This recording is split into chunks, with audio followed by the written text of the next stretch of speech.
धर्मनगरी हरिद्वार के लोगों को विकास की प्रक्रिया से जोड़ने के लिए एक नई मुहिम शुरू की है। इसका नाम है आओ बनाएं शहर के विकास का एजेंडा। इस शहर का आम आदमी ही बता सकता है कि बेहतर शहर के लिए क्या जरूरी है। आइए जानते हैं लोगों ने क्या कहा अपने शहर को लेकर।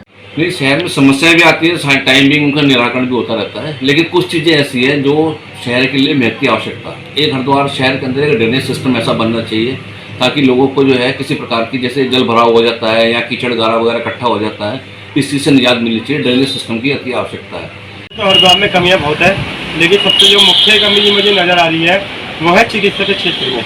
क्योंकि चिकित्सा के क्षेत्र में यह है जैसे कोरोना काल चल रहा है, ठीक है, 2 साल से हमें खुद देखते हो गए कि कोरोना काल में बहुत बुरी हालत हो रही है, दुर्गति हो चुकी है और यहाँ पे। और जैसे कि हमारा यहाँ पे सरकारी हॉस्पिटल है, यहाँ पे कोविड के लिए कोई व्यवस्था नहीं है, सरकारी सुविधाएं नहीं है। उसके बाद मरीज बेहाल है। जैसे ये मेन बाज़ार है, मेन रोड है, शहर का प्रमुख रोड है, इसी को आस्था पथ के रूप दिया जाए और प्रमुख शहर की इधर की संस्थाएं हैं जैसे शहर व्यापार मंडल है, जिला व्यापार मंडल है, संत समाज है, गंगा सभा है, जितनी बड़ी बड़ी संस्था शहर की है, इनमें से एक एक नुमाइंदा इसलिए इस काम के लिए लिया जाए जो शासन प्रशासन के साथ सहयोग करके इस तरह की कोई योजना बनाए जिससे शहर के अंदर अच्छा एक मैसेज है हर जगह। तो ये शहर के लोग जो बड़े बड़े लोग हैं, हमारे व्यापार मंडलों के हैं या सेवा समिति के हैं, गंगा सभा के हैं, संत समाज के हैं, ये शहर की भौगोलिक स्थिति को अच्छी तरह समझते हैं। जो बाहर से शासन प्रशासन के आदमी आते हैं वो हर कुछ यहाँ के विषय में नहीं जानते हैं। देखिए, मेरा तो इसमें अपने आप में ये मानना है कि हरिद्वार में समस्या ही समस्या है, क्योंकि कुंभ मेले पर, अर्ध कुंभ मेले पर, उसके अलावा भी हरिद्वार में बहुत शासन और प्रशासन अपनी योजना के तहत पैसा लगाता है, ठीक, लेकिन वो पैसा योजनाबद्ध तरीके से नहीं लगता।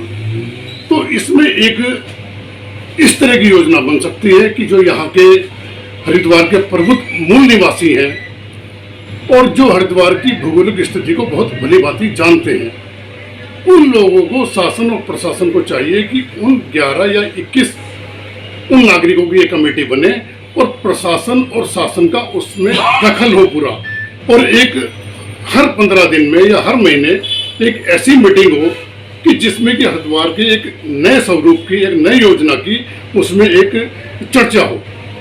जिस तरह कुछ समय पहले अमृतसर की जो एक स्थिति थी और आज क्या है, मैं समझता हूँ कि अपने सिख समुदाय में किसी भी गुरुद्वारे पे आप चले जाओ, एक बहुत अच्छा लगता है क्योंकि उन सबका सहयोग रहता है उसमें।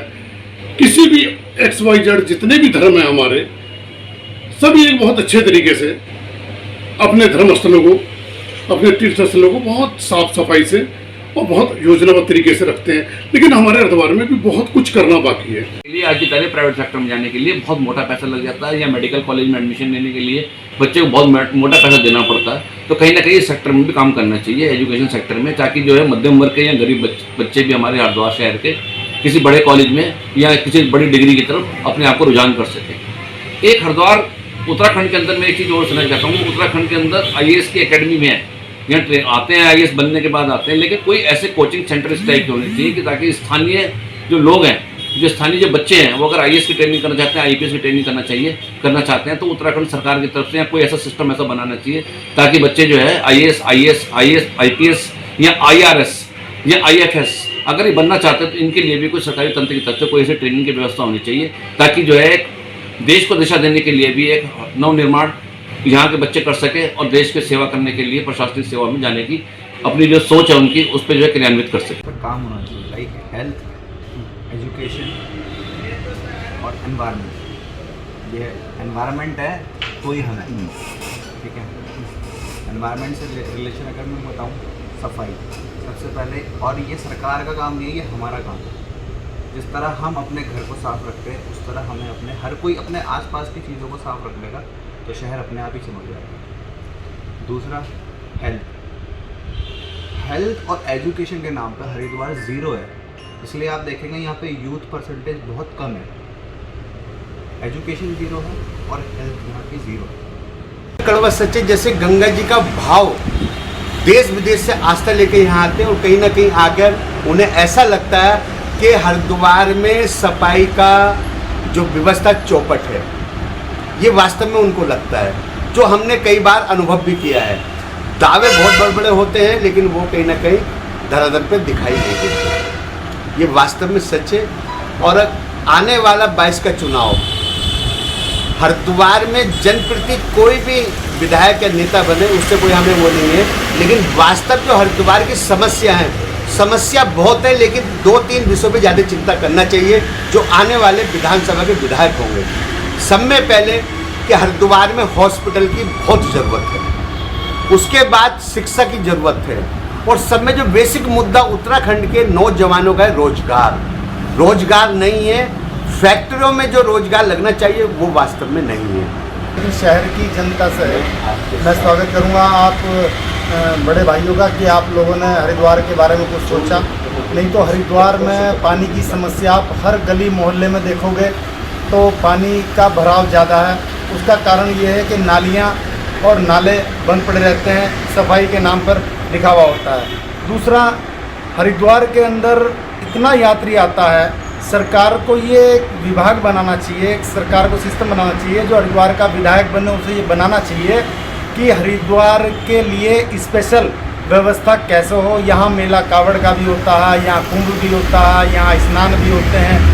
ये सब कुछ होने के बावजूद एक हॉस्पिटल भी अच्छा सा होना चाहिए, जो मेरा मानना है। और दूसरा, जनता को राहत भी मिलनी चाहिए। महंगाई इस कदर है, ये भी नेताओं के प्रस्ताव में ही आता है। और शहर का विकास भी जब ही होगा जब जनता की महंगाई को लेकर, मतलब महंगाई कम होनी चाहिए, जनता की तरफ ध्यान देना चाहिए। हरिद्वार में तो सर अगर ये लोग काम कराए तो बहुत कुछ हो सकता है, लेकिन ये कराते नहीं है। हरिद्वार में सर एक तो गंदगी बहुत ज़्यादा है। इतना अच्छा पर्यटन सिटी है ये, ऑल वर्ल्ड से लोग यहाँ आते हैं, लेकिन गंदगी, आप किधर चले जाओ, हर की पौड़ी मेरा स्थान है यहाँ पे, वहाँ जाकर के देखिए कितनी गंदगी पसरी पड़ी है। कोई सफाई करने वाला नहीं है, कोई उनको कहने वाला नहीं है। हर चीज़ में आप ये देख लो ठप है सब कुछ, कोई विकास कार्य नहीं है यहाँ किसी प्रकार का। निगाह में जो प्राथमिकता में शहर के विकास के लिए सबसे पहले, जैसे हमने पिछले कोरोना काल में देखा है, स्वास्थ्य व्यवस्था में बिल्कुल चरमरा गई थी शहर की। और हमारे शहर में ना कोई अच्छा हॉस्पिटल है, ना कोई नर्सिंग होम है, ना गवर्नमेंट के हैं ना प्राइवेट हैं। सबसे पहले प्राथमिकता तो सरकार की ये होनी चाहिए कि शहर की स्वास्थ्य व्यवस्थाएँ अच्छी हों। दूसरी प्राथमिकता में शहर के जो सरकारी विद्यालय हैं वो आज की डेट में बिल्कुल ख़त्म हो चुके हैं। हर आदमी, छोटे बड़े व्यक्ति को अपने बच्चे को प्राइवेट स्कूल में भेजना पड़ रहा है, क्योंकि सरकारी स्कूलों में कोई व्यवस्था पहले जैसे हम लोग सरकारी स्कूलों में पढ़े हैं उस समय वहाँ अच्छी व्यवस्थाएं होती थी, आज की डेट में नहीं है।